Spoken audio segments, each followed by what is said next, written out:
तिगाड़ा काम बिगाड़ा। तीन बहुओं के रवैये से सासू माँ बहुत परेशान थी। दरअसल बात ये थी कि तीनों बहुओं में किसी बात को लेकर अनबन हो गई थी। तब से ही तीनों एक दूसरे से मुंह फुलाए रहती थी। ना कोई सीधे मुंह किसी से बात करती, ना किसी का कहना मानती। पड़ोसी भी इस बात को जानते थे और जाने कैसे कैसे बातें भी करते। इसीलिए सासू माँ ने तीनों बहुओं को तुरंत अपने कमरे में बुलाया। मैं कई दिनों से देख रही हूँ, तुम तीनों अलग अलग सारे काम कर रही हो। ये सब नहीं चलेगा, तीनों को मिलकर ही काम करना पड़ेगा। सास की बात सुनकर एकदम से बड़ी बहू बोल उठती है। नहीं मम्मी जी, मैं इन दोनों के साथ कुछ नहीं कर सकती। मैं इस घर की बड़ी बहू हूँ, फिर भी ये मेरा कहना बिल्कुल भी नहीं मानती। अरे जेठानी जी, जानबूझकर मुझे डबल काम करवाती है आप, और छोटी मुझसे टेढ़े मुंह ही बात करती है। इन दोनों के बीच हमेशा सैंडविच बन जाती है मेरी, और मैं हमेशा आलू की तरह बीच में मसली जाती हूँ। मम्मी जी, इन दोनों को लगता है कि मैं छोटी हूँ तो इनके पैरों तले दब जाऊंगी, लेकिन नहीं, मेरा भी उतना ही अधिकार है जितना इन दोनों का है। बड़े आए दोनों मेरी चुगली करने के लिए, मुझे क्या कम समझ रखा है। तीनों बहू एक दूसरे से बहस करने लगती है और सास दोबारा ये देखकर टेंशन में आ जाती है और सबसे कहती है, चुप हो जाओ, अब से तुम तीनों सारे काम एक साथ करोगी। आंख बंद करके एक दूसरे की बात सुनोगी। तुम तीनों इस बात को गांठ बांध लो, वरना अगली छुट्टियों में तुम्हारा अपना मायके जाना कैंसिल। सास की बातें सुनकर डर के मारे तीनों हामी भर देती हैं। जी मम्मी जी, मैं समझ गई। हाँ मम्मी जी, जैसा आप कहें, आप जो कहेंगे मैं वही करूंगी। तीनों बहू सास की बात को गांठ बांध लेती है और वादा करती है कि अब से सारे काम वो तीनों एक साथ मिलकर ही करेंगी। ये सब देखकर सास खुश हो जाती है और वहाँ से चली जाती है। नीचे जाकर वो देखती है कि घर में शर्मा जी आए हुए होते हैं। सास जोर से आवाज लगाकर कहती है, अरे बहू, जरा चाय बनाकर तो लाना, शर्मा जी आए हैं। सास की बात सुनकर तीनों बहू तुरंत किचन की ओर भागती है और चाय बनाना शुरू कर देती है।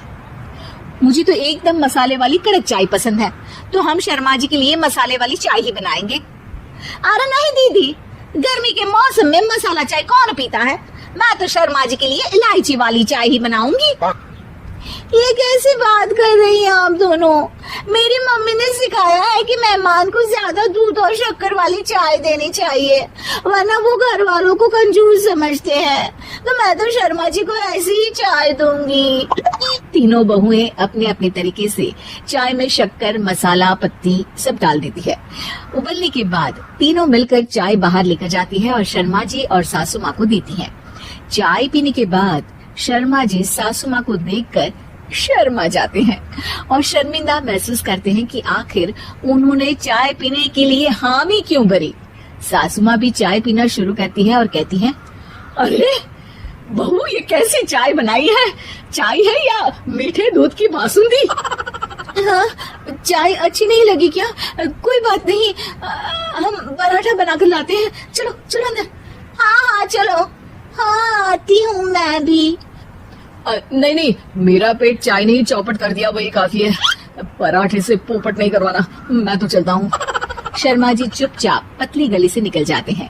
अगले दिन सास बहुओं से कहती है, अरे बहू, जाओ जाके ऊपर के गेस्ट हाउस की सफाई कर दो। कल हमारे यहाँ मेरे दूर के रिश्तेदार आने वाले हैं, तो पूरे कमरे को चमका देना, समझी? तीनों बहू सास की बात को मानकर ऊपर सफाई करने चली जाती हैं और तीनों कमरे की सफाई चालू कर देती है। बड़ी बहू मकड़ी के जाले साफ करती है, तो बीच वाली झाड़ू लगाना और छोटी वाली सर्फ डालकर जमीन धोना शुरू कर देती है। अरे दीदी, जेठानी जी, अभी मैंने पूरी फर्श धोई और आप फिर से धूल नीचे गिरा रही हैं। और मछली जेठानी जी, आप भी ना झाड़ू की धूल यहाँ छटक रही हैं। अरे तीनों को साफ करना है, एक साथ सफाई करते हैं ना। अरे वही तो, हम साथ साथ हैं, घर साफ साफ है। तीनों बहू ऐसे ही काम में उलझ जाती है और 2 घंटे तक एक ही कमरे की सफाई करती रहती है। बहुत देर से अपनी बहुओं को ना देखने के कारण सास ऊपर कमरे में उन्हें देखने जाती है, लेकिन कमरे में घुसते ही वो गीली फर्श पर फिसलने के कारण नीचे गिर जाती है।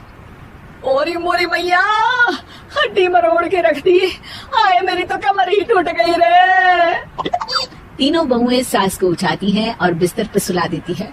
अरे मेरे हाथ पैर दर्द कर रहे हैं, दबा दो आराम मिलेगा। हाँ जी माँ जी। अरे जी माँ जी माँ जी। और तीनों बहुएं एक साथ सास के हाथ को दबाना शुरू कर देती हैं। माँ की तो चीख ही निकल जाती है और नतीजा ये होता है कि सास के बचे हुए शरीर में भी दर्द उठ जाता है। हाय राम, ये क्या कर दिया तुम तीनों ने। अरे मेरी तो किस्मत ही फूटी है कि तुम जैसी बहुएं मुझे मिली। हे भगवान, पूरे शरीर में दर्द बढ़ गया है। अब तो पता नहीं कि चल भी पाऊंगी या नहीं। माफ करो, मुझे गलती हो गई मुझसे कि तुम तीनों को एक साथ काम करने के लिए बोला। सोचा था तीनों मिलकर अच्छे से काम करेगी, लेकिन बड़े बुजुर्ग सही कहते थे कि 3 तिगाड़ा काम बिगाड़ा।